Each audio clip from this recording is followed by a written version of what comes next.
नमस्कार।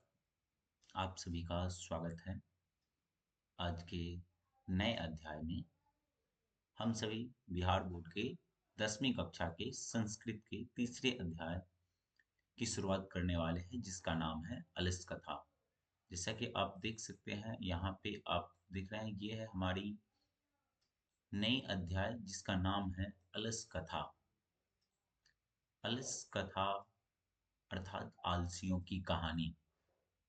चलिए शुरू करते हैं आज के अध्याय को। सबसे पहले हम लोग जानेंगे आज का जो हमारा परिचय है, उस परिचय को देख लेते हैं।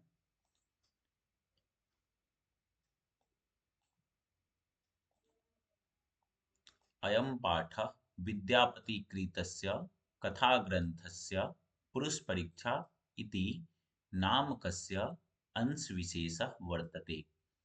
यह जो पाठ है वो विद्यापति के द्वारा रचित कथा ग्रंथ पुरुष परीक्षा का एक अंश अर्थात भाग है। पुरुष परीक्षा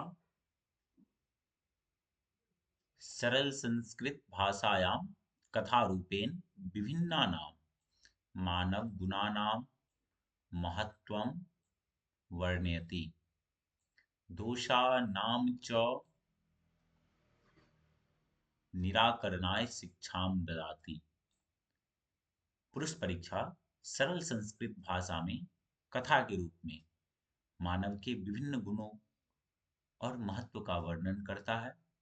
इसके अलावा उन के जो अवगुण हैं, दोष हैं, उसे दूर करने की, निराकरण की शिक्षा भी देता है। विद्यापति लोकप्रिय मैथिली कवि आसीत्। विद्यापति एक लोकप्रिय मैथिली कवि हैं। अपि च बहुनां संस्कृत ग्रंथानां निर्माता अपि विद्यापति आसीत् इति तस्य विशिष्टता संस्कृत विषये अपि प्रभुता अस्ति। और भी बहुत संस्कृत ग्रंथों के निर्माता विद्यापति हैं, ऐसी उनकी संस्कृत में विशिष्टता है। वो केवल मैथिली भाषा के कवि नहीं है, बल्कि उन्हें संस्कृत की भी बेहतर उन्होंने रचनाएं रची। प्रस्तुते पाठे आलस्य नामकस्य दोषस्य निरूपणे व्यंग्यात्मिका कथा प्रस्तुता विद्यते। इस पाठ में आलस्य नामक अवगुण के ऊपर एक व्यंग अर्थात मनोरंजन, हंसने वाली कहानी दी गई है। नीतिकाराः आलस्यम रिपु रूपम मन्यन्ते। नीतिकार लोग आलस को रिपु अर्थात शत्रु के जैसा मानते हैं। अब अध्याय की शुरुआत करते हैं। आसीत मिथिलायां वीरेश्वर नाम मंत्री। मिथिला में वीरेश्वर नामक एक मंत्री हुए। स च स्वभावात् दानशीलः कारुणिकः च सर्वेभ्यः दुर्गतेभ्यः अनाथेभ्यः च प्रति अहम इच्छा भोजनम दाप्यति। और वह स्वभाव से, कौन? वीरेश्वर जो कि मिथिला के मंत्री हैं, वह स्वभाव से दानशील, कारुणिक, जो सभी दीनहीनों को उसकी इच्छा के अनुसार भोजन देते हैं। तत्मध्ये अलसेभ्य अपि अन्वस्त्रे दाप्यति। और बीच बीच में आलसियों को भी अन्न और वस्त्र देते थे। यतः, क्योंकि कहा गया है, क्या कहा गया है? निर्गतीनां च सर्वेषां अलसः प्रथमा मतः। सभी दीनहीनों में प्रथम स्थान आलसी का होता है। किंचित न क्षमते कर्तु जाठरेन अपि वहिना। और ऐसे आलसी का जो जठर अर्थात अपने पेट के ज्वाला आग को भी नहीं समाप्त कर सकते। अर्थात सभी दीनहीनों में प्रथम स्थान आलसी का होता है, और वैसे आलसी का जो अपने पेट की भूख को भी शांत नहीं कर सकते। ततः अलसपुरुषाणां तत्र इष्टलाभं श्रुत्वा बहवः तुंद तत्र वर्तुली बभूव यत। और आलस पुरुषों के लाभ को देखकर, उनके ऐसो आराम को देखकर जो लोग आलसी नहीं थे, है ना, वो लोग भी जो है वो वहां आ जाते हैं। कहाँ? उस जब आलसियों को अन्न और वस्त्र दिया जाता था तब। स्थिति स्वकर्णे मूला ही सर्वेशम अपि संगते। और आरामदायक स्थिति सभी लोग चाहते हैं, कौन नहीं चाहता। सजाति नाम सुखम दृष्टवा के न धावंती जनतवा। और अपने समान जात अर्थात मानव, मानव को देखकर जलता है, ये मानव की प्रवृत्ति है। ठीक वैसे ही तो समान जात के सुख को देखकर कौन नहीं चाहता कि वैसा सुख उसे प्राप्त हो। पश्चात अलसानां सुखम दृष्ट्वा धूर्ता अपि कृत्रिम आलस्यम दर्शयित्वा भोज्यम गृह्णन्ति। बाद में आलसियों के सुख को देखकर धूर्त भी कृत्रिम अर्थात बनावटी आलस दिखाकर भोजन ग्रहण करते हैं। तदंतरम अलसशालायां बहुद्रव्यव्ययं दृष्ट्वा तत्नियोगी पुरुषैः प्रामृष्टम् यत् यक्षं बुद्धया करुणया केवलम् अलसेभ्यः स्वामी वस्तुनि दाप्यति कपटेन अन अलसा अपि गृह्णन्ति इति अस्माकं प्रमादः। तो जो लोग आलसी नहीं हैं वो लोग भी बनावटी आलस को दिखाकर भोजन ग्रहण करते हैं।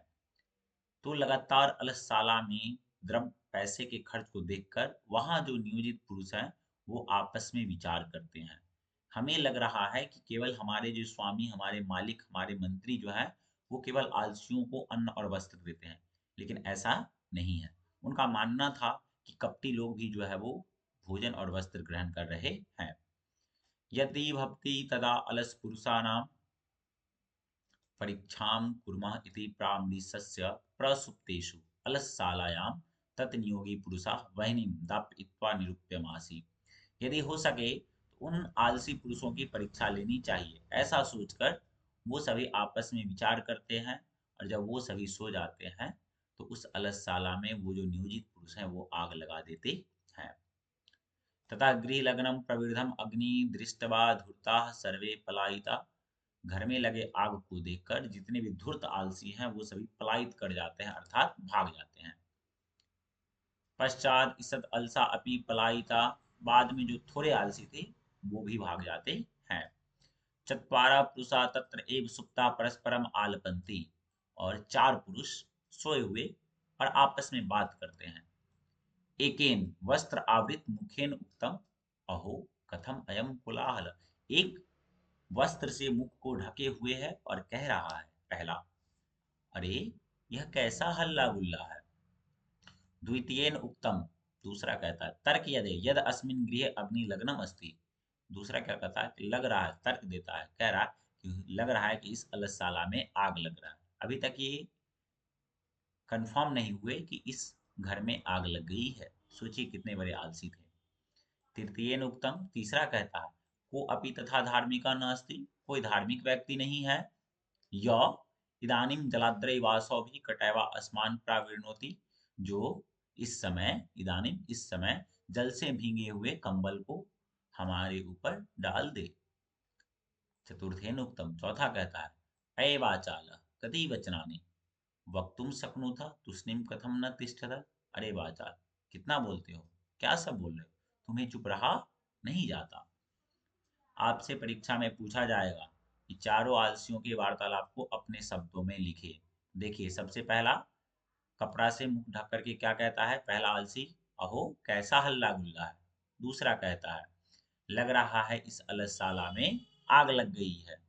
तीसरा कहता है यहाँ कोई धार्मिक व्यक्ति नहीं है जो हमारे ऊपर भींगा हुआ कंबल डाल दे। चौथा कहता है अरे बाचाल कितना बोलते हो, तुम्हें चुप रहा शांत रहा नहीं जाता। ततः चतुर्णाम अपि तेषाम एव परस्पर आलपम श्रुत्वा वह्निं च प्रवृद्धम येषाम् उपरि पतिष्यन्तं दृष्ट्वा नियोगी पुरुषैवध भयेन चत्वारः अपि अलसा केशेषु अवाक्रीसस्य गृहीत्वा गृहाद बहिकृता। बाद में चारों आलसियों के बातचीत को सुनकर और उनके ऊपर आग की जो लपटें हैं वो गिर रही थी, उसे देखकर उनके मरने के डर से जो वहां नियोजित पुरुष हैं उन सभी को केस पकड़कर और घसीटते हुए बाहर निकालते हैं। प्रश्न पूछता है चारों आलसियों को किसने और कैसे निकाला। तो चारों आलसियों को नियोजित पुरुष ने केस पकड़कर घसीटते हुए बाहर निकाला। पश्चात अन आलोक्य तत्नियोगी भी पठितम। बाद में वहां जो नियोजित पुरुष हैं वो कहते हैं पति एव गति स्त्री नाम बाला नाम जननी गति। स्त्रियों की गति उनके पति से है, बच्चों की गति उनकी माता से है। न अलसा नाम गति, इस संसार में आलसियों की कोई गति नहीं है। काचित लोग इस संसार में कारुणिकम बिना, अर्थात स्त्रियों की गति उनका पति, बच्चों की गति माता और आलसियों की कोई गति नहीं। किसके बिना, कारुणिक अर्थात उदार हृदय वाले व्यक्ति के बिना जो सबका भला करते हैं। पश्चातेषु चतुर्षु अलसेषु ततः अपि अधिकतरम वस्तु मंत्री दाप्यमासा। बाद में चारों आलसियों को और अधिक धन और वस्त्र दे करके मंत्री उन्हें विदा कर देते हैं। ये था आपका अलस कथा। तो आपसे प्रश्न पूछेगा, मिथिला का मंत्री कौन था? वृषवर था। मिथिला के मंत्री का स्वभाव कैसा था? दानशील और कारुणिक था। कितने आलसी थे? 4। सभी दीनहीनों में प्रथम स्थान किसका होता है? आलसियों का। विद्यापति किस भाषा के लोकप्रिय कवि हैं? मैथिली भाषा के कवि हैं। अलस कथा किस पुस्तक का जो है वो भाग है? तो पुरुष परीक्षा का भाग है। चारों आलसियों के वार्तालाप जो आपको ध्यान में रखने हैं। चारों आलसियों को किसने और कैसे निकाला, इसे भी आप ध्यान में रखिएगा। ठीक है, ये थे आज के अध्याय। आप सभी इस वीडियो को अधिक से अधिक बच्चों तक शेयर करें ताकि उनके पास ये वीडियो पहुंच जाए और वो संस्कृत के विषय में अपनी तैयारी को अच्छा कर सके।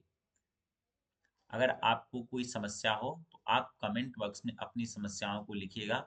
अगले अध्याय में हम उन समस्याओं पे बात करेंगे और आपकी समस्याओं को दूर करने का प्रयास करेंगे। धन्यवाद।